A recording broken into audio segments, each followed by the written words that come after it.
안녕하십니까. 연대적인 관점으로 접근한 구약 성경개관 세 번째 시간입니다. 이번 시간에는 우리가 앞서 살펴봤던 소선지서 연대순으로 우리가 네 조각으로 나눠서 암기를 했었었죠. 첫 글자를 따서 아크로스틱으로 오열련, 아호미, 나스팝 학습말 중에서 두 번째에 해당되는 아호미, 아모스, 호세야, 미가서에 대해서 함께 살펴보는 시간을 갖도록 하겠습니다. 첫 번째로 아모스입니다. 네, 아모스라고 하는 선지자는 남유다의 드고아 출신입니다. 그래서 그의 출신을 봤을 때는 하나님께서 이 선지자를 부르셔서 남유다의 어떤 영적인 개혁이라든지 그런 사역을 위해서 부르실 것 같은데 그 아모스 선지자는 자기의 고향으로부터 약 40km 떨어진 베델에서 예언할 것을 명받게 됩니다. 그는 전문적으로 훈련받던 성지자 생도는 아니었고 뽕나무를 재배하고 양떼를 돌보던 일상의 노동을 감당하던 사람이었습니다. 그의 이름의 뜻은 특이하게도 짐 또는 짐을 짊어진 자라는 뜻이 있습니다. 아마도 자기가 태어나서 나고 자란 남유다가 아닌 북이스라엘로 찾아가서 예언을 해야 했던, 하나님의 말씀을 선포해야 했던 그러한 본인의 처지가 반영된 이름이 아닌가 싶은 생각도 듭니다. 아모스의 활동 시기는 북이스라엘의 마지막 전성기를 구가했던 여로보암 2세 때입니다. 이때 앞서서도 여러 번 제가 말씀을 드렸던 것 같은데 아수르가 내분으로 인해서 그 팽창 정책이 위축된 틈을 타서 북이스라엘이 마지막 힘을 쓰던 시기였는데요. 정치적으로 안정되고 경제적으로는 풍요를 누렸지만 하나님에게서 점점 마음이 멀어지고 있었던 이스라엘 사람들을 일깨우는 그러한 역할을 감당했던 선지자였습니다.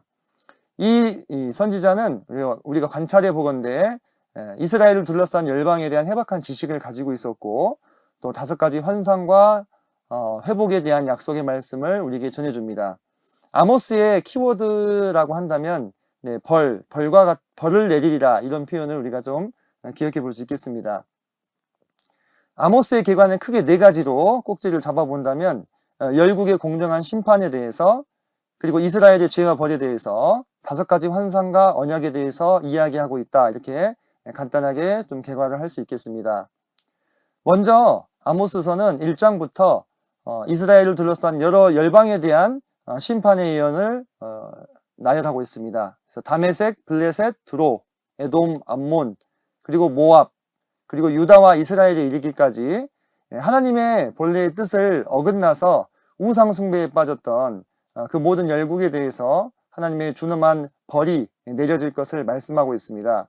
우리가 계속해서 살펴본 바와 같이 성경 전체의 맥은 하나님의 주권이 회복된 하나님의 나라를 통한 하나님의 영광, 그것을 추구하는 것이 이 성경 전체가 우리에게 전달하고 있는 메시지라고 했는데요. 하나님께서 그분의 백성을 따로 부르셔가지고 하나님의 나라를 세워주시고 하나님의 영광을 추구하며 살라고 하셨지만 그들이 쉽게 가나안의 여러 족속들로부터 또는 그들을 둘러싸고 있는 열방으로부터 영향을 받아서 우상숭배에 빠지게 되었을 때 자신의 본래 부르심 목적을 이탈했을 때 하나님께서 자신의 친권 대사인 선지자들을 보내셔서 그들을 돌이키고자 하는 것을 돌이키고자 계속해서 말씀을 전달하시는 것을 보게 됩니다. 특별히 이 아모스서의 전반부를 대표할 수 있는 말씀으로서 아모스 4장 12절에 내 하나님 만나기를 준비하라 라는 준엄한 어떤 이 선포가 우리의 마음을 울리는 것을 우리가 볼 수가 있는데요. 이를 통해서 하나님께서 항상 우리에게 바라시고자 하는 것이 무엇인가, 우리가 우리의 힘이 되려 우리의 목적을 따라서 우리의 어떤 생각을 세우기 위한 삶이 아니라 하나님께서 인간과 더 나아가서는 그분이 세우신 나라들에게 부여하신 그 목적, 하나님의 영광을 추구하는 그 삶을 살지 못했을 때 하나님 앞에 우리가 서게 되고 준엄한 심판을 받게 될 것임을 아모스 선지자는 우리에게 상기시켜주고 있는 것입니다. 이어서 중반부에 아모스는 5가지 환상을 우리에게 이야기를 해주는데요. 이 5가지 환상 중에서 첫 번째, 두 번째 환상인 메뚜기와 불의 환상에서는 아모스 선지자가 하나님의 어떤 심판의 어떤 의지를 그의 중재로 인해서 이렇게 잠재우는 모습을 볼 수가 있습니다. 하지만 세 번째 환상인 다림줄의 환상에서는 하나님께서 더 이상 아모스의 중재를 받지 않으시고 그분의 최종 판결로서 심판이 임할 것임을 말씀하고 있는데요. 우연히 일치일 수도 있겠지만 대단히 재미있는 부분이 3심째에 결국은 유죄 선고를 받고 있다는 것을 우리가 볼 수가 있습니다. 그러면서 중반에 환상 사이의 삽입부로서 베델의 제사장인 아마샤와 아모스의 대결의 장면이 나오게 됩니다. 여기서 이 아마샤는 자신의 거짓된 예언과 하나님을 거스름으로 인해서 비참한 결말을 맺게 될 것에 대해서 말씀을 하고 있는데요. 대단히 놀라운 것이 개인에 대한 예언을 하시면서 마지막에 이스라엘이 민족적으로 그들에게 받은 땅을 떠나게 될 것을 함께 선고하고 있는 것을 우리가 볼 수가 있습니다. 그러면서 이어서 여름, 가을, 강주리의 환상과 제단 기둥이 무너지는 환상을 통해서 하나님께서 그 이스라엘 백성들의 행위에 알맞은 심판을 내리실 것을 말씀하고 있는데요. 항상 제가 그 선지서의 예언서의 4가지 기본 패턴을 말씀드렸죠. 죄를 고발하고 심판을 예언하고 회개를 촉구하고 회복을 약속하는, 하나님께서 비록 그 이스라엘을 그 땅을 떠나가게 하시겠다, 심판하시겠다 말씀하셨지만 마지막에 다시 5가지로 이 이스라엘을 회복시키실 것을 우리에게 약속해 주고 있습니다. 그래서 제가 앞서서 아모스의 키워드가 벌을 내리라, 그리고 어떻게 보면 그런 벌을 내릴 것이라고 하는 무거운 메시지를 자기 고향 땅도 아닌 북이스라엘에 선포해야만 하는 그런 선지자적인 사명을 감당하고 있는 이 아모스 선지자의 입장에서 마지막에 하나님께서 그렇게 이스라엘을 회복시키실 약속에 대해서 주신다고 하는 것은 우리 하나님에 대한 균형 잡힌 어떤 시각을 우리에게 제공해 주고 있는 것이 아니냐. 그분은 치고 또 심판하시지만 그분의 약속된 백성에 대해서는 회복을 또 약속해 주시는 분이시다. 이런 것들을 우리가 볼 수가 있습니다. 아모스서를 관찰해보고 또 묵상해보건대 북이스라엘의 마지막 전성기를 구가했던 여로보암 2세 때 그들이 정치적 경제적으로 잘 살았지만 그런 어떤 세상적인 풍요와 어떤 번영이 모든 것을 결정해 주는 것이 아닙니다. 아무리 이 땅에서 잘 되고 출세한다 할지라도 그 영혼이 하나님과 멀어져서 하나님을 다시 만날 것을 염두에 두지 않은 인생은 사실상 결국에는 실패하는 인생이 되고 마는 것입니다. 그래서 아모스가 중반부에 얘기했던 것처럼 네 하나님 만나기를 준비하라 라는 말씀을 마음 가운데 항상 우리가 가지고 간직하고 있다면 그런 정치적 경제적 번영 가운데서도 더욱 하나님으로부터 쉽게 멀어졌던 북이스라엘과 같은 과오를 다시 범치 않을 수 있지 않을까 하는 묵상을 또 해보게 되는 것입니다. 이어서 호세아서에 대해서 함께 알아보도록 하겠습니다. 이 호세아는 구원, 그래서 우리가 여호수아, 예슈아 이렇게 얘기하죠. 그것과 같은 뜻을 가지고 있습니다. 호세아는 우시아 때로부터 히스기야 때까지 사역했는데 연대적으로는 BC 760년경부터 8세기 선지자에 속하는 선지자입니다. 네. 그래서 그는 자신의 활동 연대를 명확하게 기록하였는데요. 이때 흥미로운 것은 이 호세아는 북이스라엘을 향한 사역을 감당했음에도 불구하고 자신의 사역 연대를 특정함에 있어서 남유다의 왕들을 사용했다고 하는 것입니다.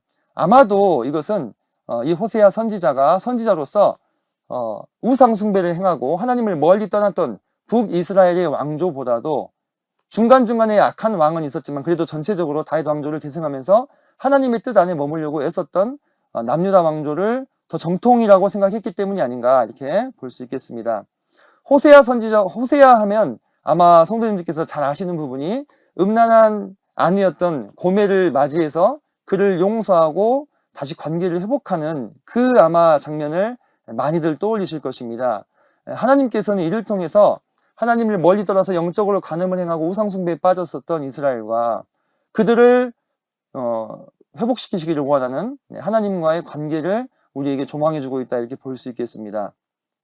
그래서 우리가 호세아 선지자를 이해함에 있어서 중요한 어떤 관점이 있다면 그것은 우리가 보통 신명기적인 관점이라고 불리우는 순종을 했을 때는 복이 따라오고 불순종을 했을 때는 화가 따라온다고 하는 이 관점 안에서 먼저 이해가 되어야 합니다.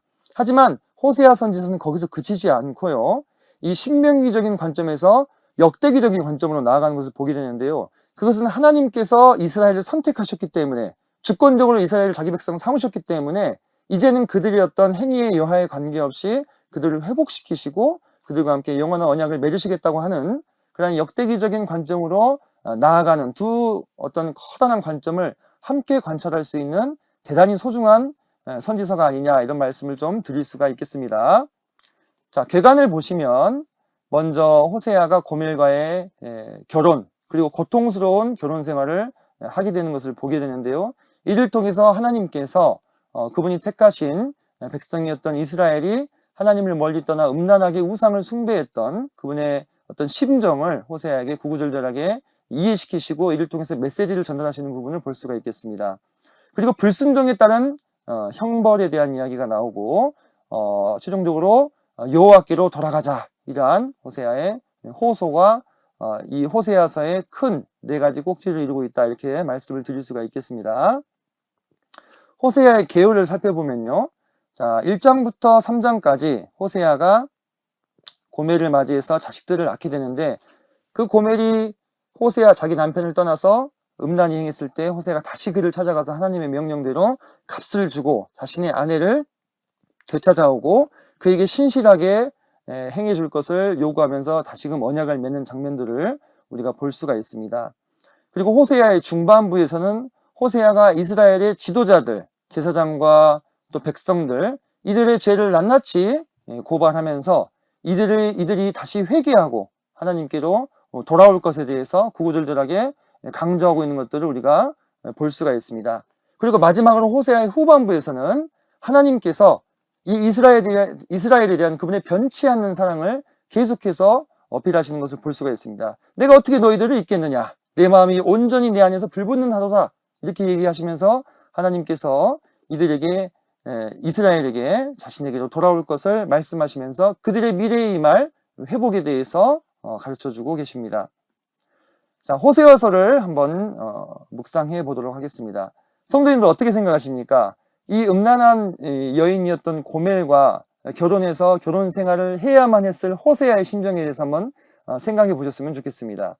하나님의 명령이긴 하지만 개인적으로 봤을 때 이 호세아는 참으로 크나큰 심적인 고통을 갖지 않았을까 싶습니다. 게다가 호세아의 입장은 하나님의 친권 대사로서 그분의 말씀을 음란한 백성들에게 선포해야 되는 그런 상황이었습니다. 그렇기 때문에 호세아의 어떤 개인사에 있어서도 결격 사유가 있었을 때 이것은 틀림없이 호세아를 공격할 수 있는 빌미를 그의 대적들에게 제공해 줄 수 있었던 것이죠. 그런데 아니나 다를까 그들이 참 좋아할 만하게도 그의 아내가 음란하게 음행에 빠져서 그 곁을 떠났을 때 호세아는 그 아내를 잃은 슬픔에 더해서 그의 대적들의 조롱과 멸시에 직면하지 않았을까 하는 생각이 든다고 하는 것입니다. 하지만 하나님의 주권이 회복된 사람으로서 이 호세아는 분연하게 다시 일어나서 하나님의 말씀으로 강하여져서 그 아내를 회복하고 다시 돌이키는 것을 보게 됩니다. 이러한 모습들을 통해서 하나님께 신실치 못했음에도 불구하고 하나님께서 그 이스라엘을 다시 회복시키시는 모습을 호세아가 그 하나님의 심정을 누구보다도 이 세상 누구보다도 깊이 있게 이해할 수 있지 않았을까 하는 생각이 들게 됩니다. 이 고멜의 모습에 참 우리의 모습도 겹치는 부분이 있지 않는가 하는 생각을 좀 하게 되는데요. 우리가 하나님께서 그분의 아들 예수 그리스도의 보혈로 우리를 불러주시고 우리를 구원하셨음에도 불구하고 우리가 때로 그분을 믿고 섬겨나가는 과정 가운데 때로 넘어지기도 하고 실족하고 하나님이 기뻐하지 아니하시는 죄악에 빠지는 경우들이 있습니다. 그럼에도 불구하고 하나님께서는 우리를 그분의 아들의 피로 구속하셨기 때문에 우리를 결코 버리지 않으시고 우리를 때로 징계하시고 치기도 하시지만 우리를 다시 싸매시고 용서하시는 모습을 보여주시고 계십니다. 이것이 하나님의 크나큰 은혜와 사랑이라고 할 수 있는 것입니다. 그래서 저는 이 호세아서를 깊이 마음 가운데 묵상하면서 민수기서 17장 13절에서 그 백성들의 절규가 참 마음 가운데 떠올랐는데요. 가까이 나아가는 자 곧 여호와의 성막에 가까이 나아가는 자마다 다 죽사오니 우리가 다 망하여야 하리까, 어찌 보면 필멸자 인간의 입장에서 거룩하고 높으신 하나님 가까이 간다고 하는 것, 그분의 어떤 거룩한 표준을 충족한다고 하는 것은 사실상 불가능한 것이죠. 그래서 우리가 하나님의 영광을 위해 세움을 받았음에도 불구하고 그분께 가까이 갈 수 없는 이런 딜레마에 빠져 있는 인간의 운명을 누가 바꿔주실 수 있는가? 오직 하나님께서 주권적으로 우리를 사랑하시고 회복시켜 주실 때만이 그것이 가능하지 않느냐 하는 모습을 우리가 호세아서를 통해서 함께 묵상해 볼 수 있다고 하는 것입니다. 그래서 하나님께서 보듬지 않으시면 우리는 다 죽은 목숨이다. 그분의 사랑과 긍휼의 옷으로 덮지 않으시면 우리는 다 망한다. 이것이 우리 스스로를 향한 합당한 자기 인식이다라는 생각이 들고요. 이럴 때 제가 성경 전체를 관통하는 하나님의 나라, 그리고 그 나라를 통한 하나님의 영광을 추구하는 것은 전적으로 하나님 편에서 주도하시는 하나님의 역사다. 제가 그런 말씀을 1학기 때도 많이 드렸는데요. 하나님께서는 끊임없이 인류의 역사를 통해서 인간이라는 존재를 테스트하시는데, 그때마다 소수의 하나님의 주권이 회복되는 사람들은 하나님의 영광을 추구하지만, 그렇지 못한 대다수의 사람들은 하나님의 반대편에 서서 자기 생각대로, 자기 속에 있는 어른들을 자기 영광을 추구하는 모습들을 보여옴으로써 인간이 자기의 힘으로는 하나님의 영광을 결단코 추구할 수 없는 존재라는 것을 입증하시고, 이를 통해서 하나님의 왕권을 이을 제1계승권자, 하나님의 적통이신 예수 그리스도께서 이 땅에 찾아오실 명분을 확립하신다, 이런 말씀들을 드렸었습니다. 그래서 이 역사 가운데 주관하시는 분은 오직 하나님이시요, 그분의 적통한 계승권자인 예수님이시다. 이를 통해서 그분들만이 오직 영광 받으시기에 합당하신 분임을 우리에게 밝혀주고 있다, 이런 말씀을 드릴 수 있겠습니다. 우리도 어찌 보면 이 호세아서를 대표하는 이 고멜이라는 인간과 참 많은 접점이 있는 사람들인데요. 그럼에도 불구하고 우리를 사랑해 주신 하나님께 이 시간 또 영광을 돌려드립니다. 마지막으로 이번 시간 미가에 대해서 알아보도록 하겠습니다. 자, 미가 선지자는 그 이름의 뜻이 누가 하나님과 같으냐, 누가 하나님과 같으냐, 상당히 도전적인 어떤 의미이죠. 실제로 이 미가서를 읽어보면 그런 어떤 힘 넘치는 이런 활력이 넘치는 미가 선지자의 도전을 곳곳에서 찾아볼 수가 있는데요. 그는 사역에 있어서 나름대로 성공을 거두었음이 확인되는 몇 안 되는 선지자입니다. 히스기야 왕이 그의 선포로 인해서 돌이켜 회개해서 심판을 면했고, 그 사실을 이후에 장관들이 기억하고 있음이 예레미야서에 밝혀져 있습니다. 미가의 사역 시기는 유다왕 요담 때로부터 선한 왕이었던 히스기야 시대 BC 740년부터 686년까지 8세기에서 7세기에 걸쳐 있는 그러한 선지자입니다. 아마 미가서에 히스기야 왕 때의 산해립 침공에 대한 언급이 없는 것으로 봐서 그 사역 시기는 산해립 침공 이전까지로 좁혀서 볼 수도 있겠습니다. 미가는 유다의 여러 도시들을 언급하면서 회개를 촉구합니다.